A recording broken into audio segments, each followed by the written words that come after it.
Toronto's weekend forecast calls for money raining down on Saturday with a heat wave continuing into Sunday. I'm Chris Wolvie Wrestling Blog, who always tells it like it is.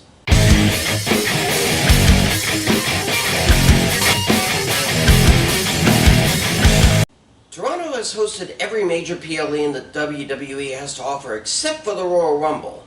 Hamilton in Ontario hosted the first one, but that doesn't count for Toronto. Now they host the so-called fifth major, with both male Raw titles on the line, 2 ladder matches, and the SmackDown champ teaming with RKO KO to face the new and improved Bloodline. Then it's NXT's turn to get in on the fun with every belt on the line, and 2 Canadian girls with nothing else in common trying to make their country proud.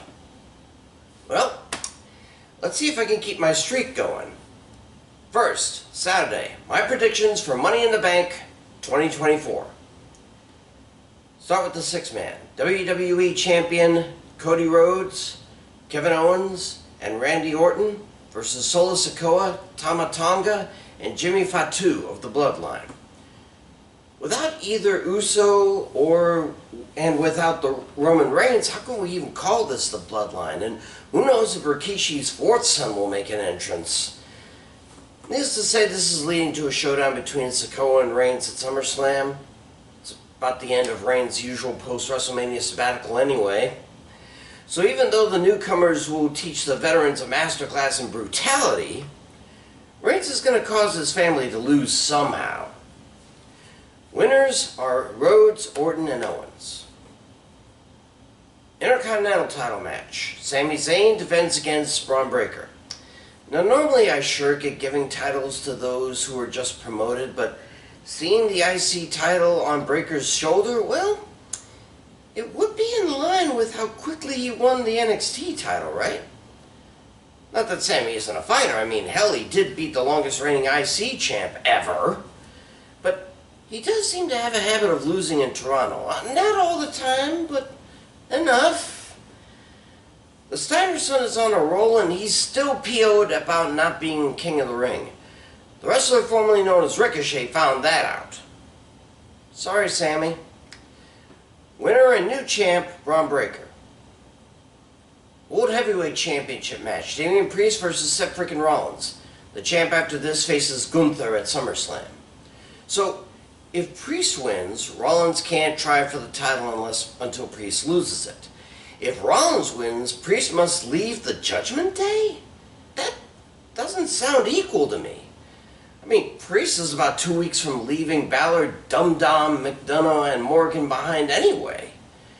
He said the day needs him more than he needs them.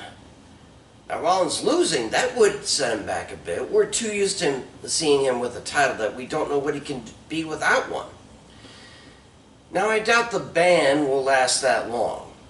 Priest, despite being a fighting champ, still doesn't have main event aura to me. But let's let him have it for now. Winner and still champ, Damian Priest. Women's Money in the Bank ladder match. Winner gets a World or WWE Women's title match anytime in the next 12 months. Say what you will, but these 6 are definitely what the Money in the Bank match needs. Women in need of pushes. Io Sky is still licking her wounds from losing the title to Bayley. Lyra Valkyrie is still green to the main roster, as is Tiffany Stratton and Zoe Stark.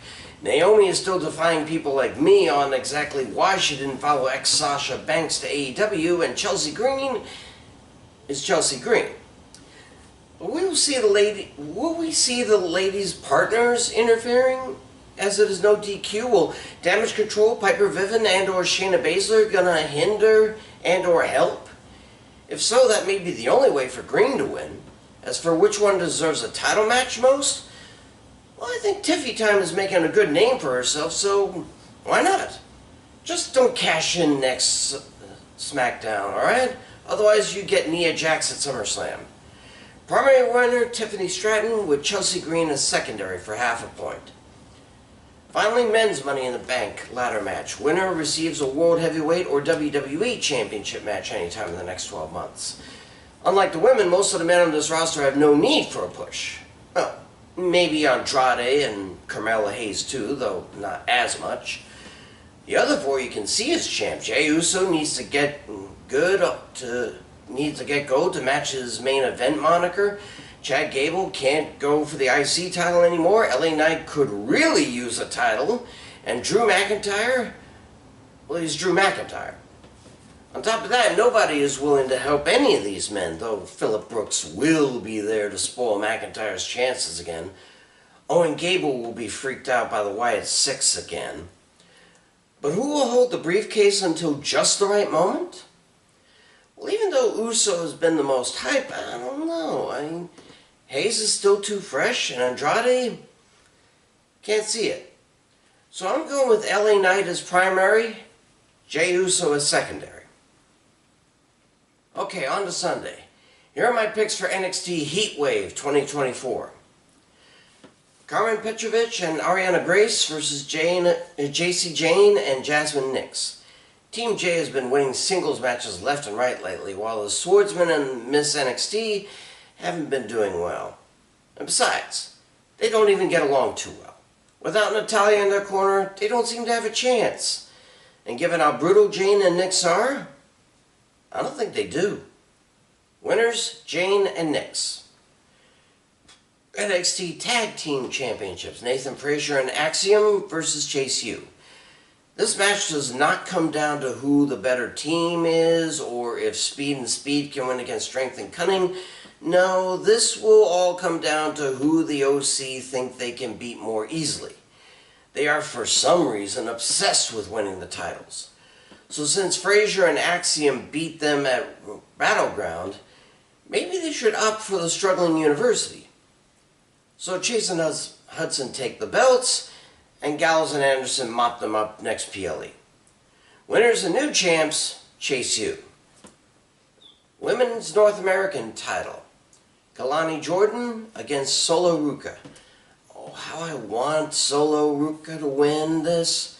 She couldn't do it in the last NXT PLE, but that was a ladder match after all. One-on-one, Ruka needs to show some sort of improvement, show that she can win outside of Level Up. And yet, Jordan worked her butt off to even make it to the first secondary title in NXT, if not WWE, women's history. And she deserves to hang on to it for a little longer. Ruka will get more tries, I'm sure. Winner and still champ, Kalani Jordan. North American title, Oma Femi versus Wes Lee. Okay, as much as I would love to see that red leather belt on someone besides Femi by now, I'd rather see it on someone else. Someone who hasn't had a chance to get it. Don't get me wrong, Lee has been proving himself the classic underdog story ever since MSK broke up, but the long hiatus more or less made us forget him. Had he come back with a new shtick, or hell, even as a heel, I could see him with another title run. But not one-on-one against Femi. Not yet, sadly. Winner and still champ, Oba Femi.